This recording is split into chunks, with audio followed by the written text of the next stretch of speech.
So hi, I'm Rashid from Dr. Parallax, an instrumental prog band from Brisbane. And I'm Elliott from the same band, Parallax. Beautiful, guys. Thanks for joining us today. Thanks for No having us, worries. Kris. No worries. So, Dr. Parallax have just released your debut EP, Stick and String. So, I know it hasn't been out very long, but what's the early feedback been like? So far, it's been pretty positive. Yeah, we've had some very nice things said to us about it, and who knows, they all could be lying to us, but I like to believe that they're telling the truth. But we'll take it. So We'll believe the lies. Tell us a bit more about the EP from a musical point of view and what you were going for with it. Yeah, it's weird. We wanted it to be weird, and it is weird. Elaborate. What do you reckon, El?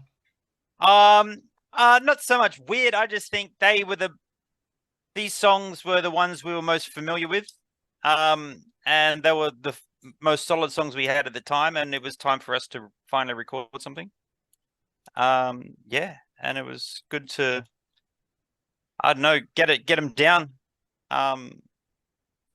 properly recorded instead of doing mud tracks and things that we've done in the past. Before we get going any further, it is important to establish that Dr. Parallax is an instrumental band. So run us through the reasons behind that. I don't mind playing in bands where there's a front man. I, as you may well know, have played in a band fairly recently with an awesome front man. But sometimes I like to be the front man and I don't want to sing. And it's probably better if Rash doesn't sing. Yeah. Thanks, Al. Thanks. No, Occasionally there'll be some incoherent screams just for fun, but otherwise I tend to keep my mouth fairly shut because that's what you do in an instrumental band. That's Looks like right. we've also had our late edition join us. Hey, John. I think part of it also was we couldn't quite find a singer that would suit our style. And instead of having a mismatched singer, it might just be better to have no singer. And that was maybe part of it as well. Bye, John. And so Stick and String is a collection of 6 tracks. So how do they showcase Dr. Parallax's sound? Well, as Elliott said before, we kind of wanted to go in with our sort of easier listening tracks, if you will. So the less intense ones, the ones that don't have the strangest mixes of time signatures and genres and tempos and just about every other combination that you can throw on music. That said, there's still plenty of it there, but we kind of wanted to offer this one up as the introduction very much to our sound because it just gets more intense from here on in. The EP opens with the 18-second song Stick, which is more or less an assortment of swirling soundscapes. What choose that particular song to open the EP?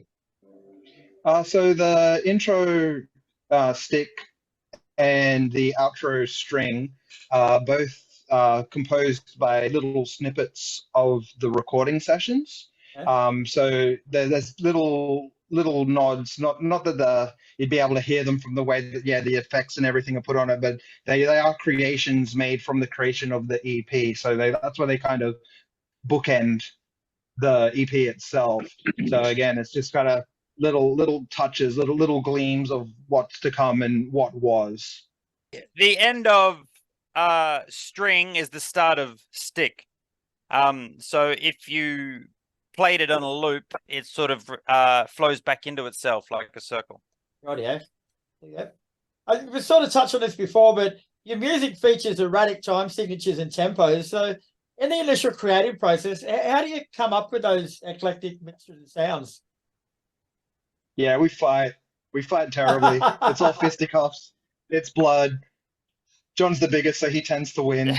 No, we all come into the band with ideas and little bits and pieces that we've been working on, and then we quickly find that it goes through the Dr. Parallax shredder, and any one riff or sound that one of us brings in is usually not what ends up being in the final version of that song. Things once we throw it in, it's like everyone's creative process starts diving in. People have better ideas. Better ideas. The songs evolve over time, so we might play it a few times at various gigs, And then in the jam room, we may change up parts that we're not quite happy with, or just want to shift things around. I was just going to say, to add to that as well, I think it's one thing now after so many years playing, and writing together. It's bizarre. You'll listen to your own sort of music in your own time and play your acoustic guitar and your bass, but then when you actually come into the room and then you play together as Parallax, it's this weird kind of unspoken thing that we've got these rules that probably got no words, these rules, but if Rashid's going to do this or Elliott's going to do that, then I'm probably going to bounce it to complement it this way or that way. And I think Cooper does that with the percussion as well. Like playing drums, he'll try to flirt with whatever groove I'm trying to make, and then Rashid will come and go, oh, you know that groove that you had last week? Yeah, I think if we play it this way, we might be able to gel it into the next part. And then of course Elliott will add some layers over the top of that, and then before you know it, you go, yeah, Elliott would say, how did we write that? How did we come up with that? What's that final piece? So I think in Parallax, it always kind of is, like I said, that unspoken rule when we're playing, the four of us in the room writing, it just evolves the way it does. I won't come home and play Dr. Parallax on my guitar. I play that when I'm playing with the three other guys. Oh. So further to that, like, how do you gauge if you've gone too far into the eclectic side of things, or maybe not far enough? Like, if you've got parameters that you set, or is it anything goes? Very I much think we hit the anything event goes, horizon, and we hit the event horizon in '99, and I think we couldn't get out of the wormhole. Yeah, so it's just we came back with no eyes. And yeah. Elliott Samuel. says, turn it up to 11. Turn it up to 11. So yeah. As long as the drummer can play it, it's all good. Yeah, cool. One thing I've always wondered with instrumental bands, guys, is how do you come up with song titles when you haven't got any lyrics there for inspiration? Again, mostly just comes down to stupid things that happen in and around the jam room. We'll be working on something to a point where it's like, yeah, this needs a name, so we need to know what to call it when we get back together and we try and play it again. So usually it'll just reference back to something, dumb that we've had in a prior conversation throughout it. Sometimes there's a little bit of more thought into the naming process, but the majority of the time, that's it. I remember Dr. Parallax from Cairns over 20 years ago, guys. Like, how come you're only now releasing your debut EP? Does anyone with money want to answer that? We've made a few recordings in the past, but it was more, we kept it to ourselves, or they weren't, they were self-funded and we made them ourselves, so they weren't quite ready to be released in any meaningful way. And one day we decided it's time to actually put some money down and properly go into the studio and make it happen. I don't know about you guys, mate, but another 20 years, I'm not sure I'm going to be here. So are we going to have to wait so long for the next one? Yeah, hopefully not. We've already started talking about going into a bit of pre-production to try and get the next EP together.